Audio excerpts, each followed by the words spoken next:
Morning everybody. Fly I'm going to tie for you today is Hot Wire Prince Nymph.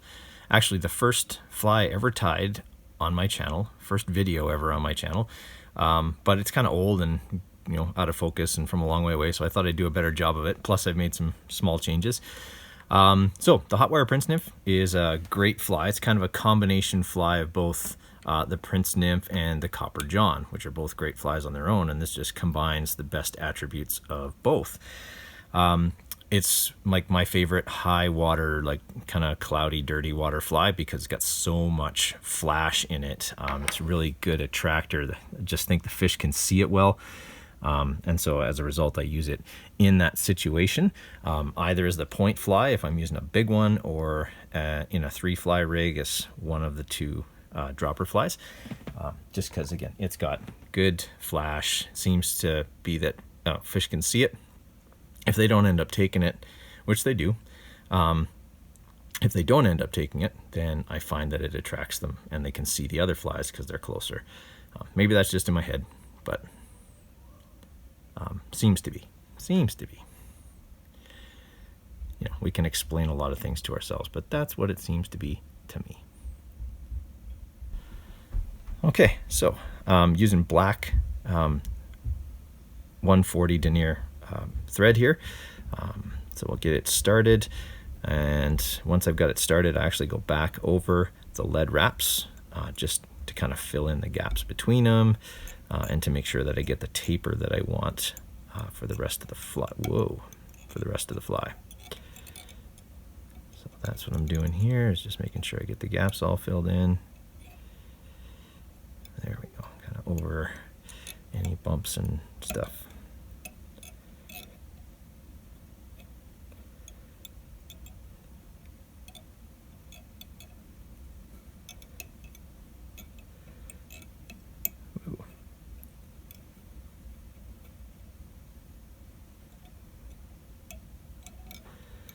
Kind of back and forth, establishes that taper, and then I go down onto the bend, and then this is where I put in kind of a bump. I make a bump here at the back of the fly, and I do that because I want the tails to splay when I tie them in. So I get a little bump there.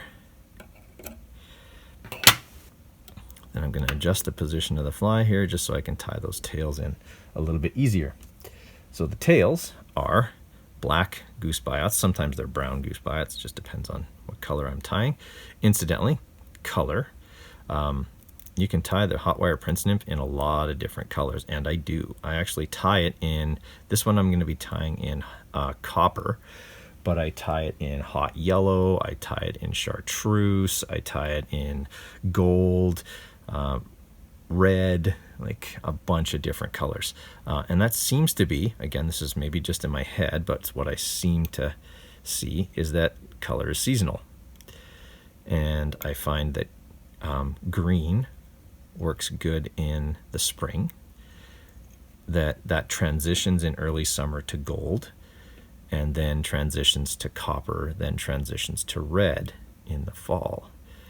Again, that could just be in my head, but that's what I see. And when I try and explain that to myself, I tell myself, well, it's got to be based on the insects that are available. So early spring would be lots of caddis, green, and then transitioning to golden stones, and then into, not sure what the copper would be, but maybe transitioning to kind of the fall colors of like October caddis and things like that, even into red. So maybe that's what it is. I don't know. I tie in the whole biot, just kind of, again, adds a little weight, a little body, and then I don't have to cut. Okay, so you can see there, got a pretty good splay with those tails. Not perfectly even, but that's okay. All right, so now we're going to tie in our wire. So the wire is, depending on the size of the fly, medium, Brassie, okay, somewhere in there. Smaller flies, I might use Brassie. Bigger flies, I might use medium. I seem to be out of my copper in Brassie, so I'm going to use medium because that's what I've got.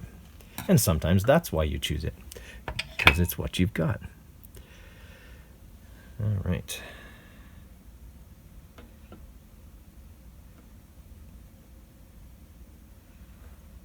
Okay, so now I've got copper and black. Okay, so you need actually two different colors for the Hot Wire Prince Nymph. Just gonna tie that in here. Secured really well. And now I'm gonna move the fly back to this position for the rest of the fly. All right, so when you're doing this, the key is that you need the wraps to lay down pretty close to each other, so you get that effect of segmentation.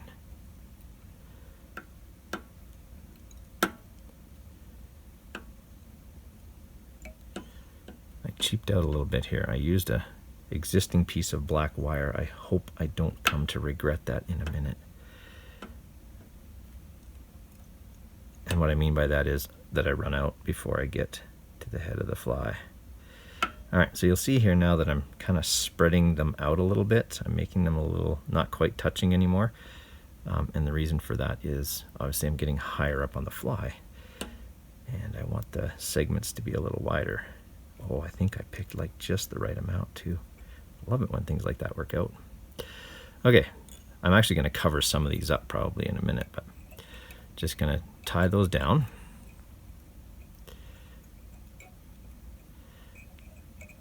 So secure them real good because you're gonna have to helicopter them off.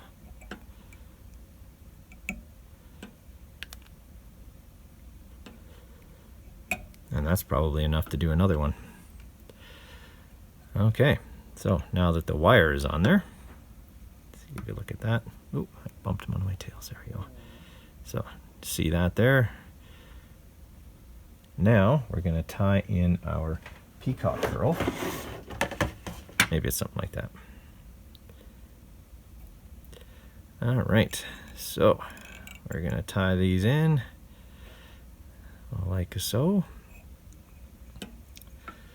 Something about Peacock Herl. Man, what an incredible natural material. Just iridescent green and buggy looking.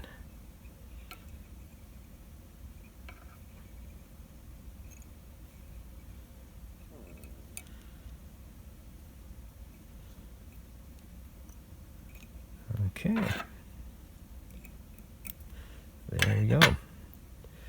So those are tied in. And now we're going to tie in our wing case. Whoa. Okay, so white Goose Biots now for our wing case. I do have a lot of people ask where I get my materials. The answer is it varies. When I can, I do try and support local fly shops and get stuff, at a fly shop in Calgary. Usually my friend Josh at Out Fly Fishing. Try and purchase things there when I can, but if I'm not going into the city, then I buy it online, and I'll leave a link in the description to the eBay store that I buy most of my tying materials from when I buy online. It's Skagit Anglers. This guy's really good. Combined shipping, easy to deal with. Yeah, just things arrive quickly. Canadian supplier from BC. So yeah, I go there as well. But I mean, that's up to you. It's always good to support local businesses if you can. All right, so now I've got the wings in, and you'll see they're sticking up a lot, and they will at first, but I'm going to secure them down. They'll end up kind of like this later. When I get there, you'll see how. So next thing is I'm going to tie in the soft hackle, and this is what I use kind of for the legs. That one's got a stronger stem. Okay, that's the one I'm going to use. Okay, so I'm going to pull off all the webby stuff again. Yeah, much thicker stem there. Okay, now I'm going to get myself a triangle here at the front for tying it in with. Yeah, this one actually might be a better length anyway for the size of fly I'm tying. Okay, so I'm tying that one in like so, and rather than cut that triangle off, I just bend it back and tie it down, because I find if I cut it off when I'm putting on the soft hackle slides out. Okay, so I'm stroking the soft hackle back, and I'll do that while I'm wrapping it. Okay, now you'll see it's trying to do some weird things, and that's okay. I'm going to be able to tie it back here in a minute anyway. So 1 wrap, all you need. You go more than that, it's just going to look crazy.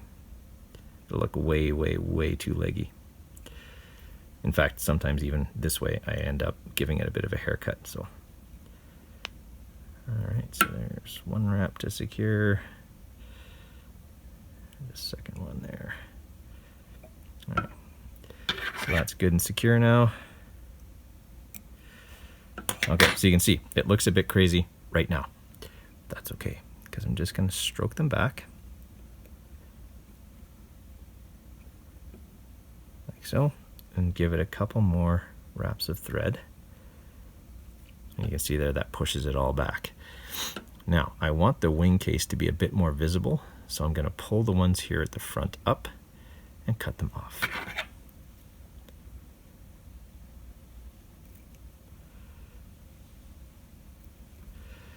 Okay, so now I really just have kind of the leggy material around the bottom.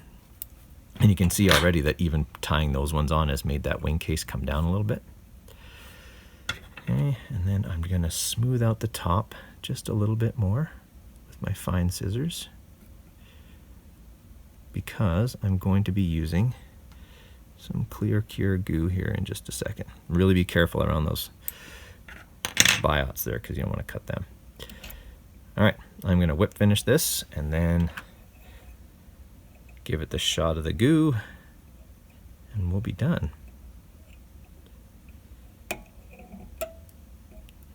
All right.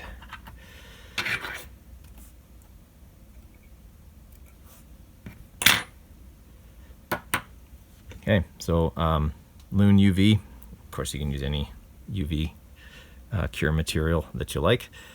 This just happened to be what I got. Okay, so I'm going to push those down. So you can see I'm pushing the biots down a little bit here, and I'm putting on just on top of the wing case, over the threads and onto the bead. Okay, that's kind of like just kind of like what head cement would be. Okay, shot with the UV torch here to harden.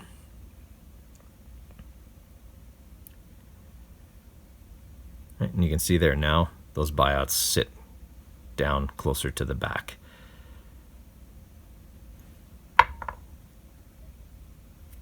Okay, so there you have it. There's the Hot Wire Prince Nymph.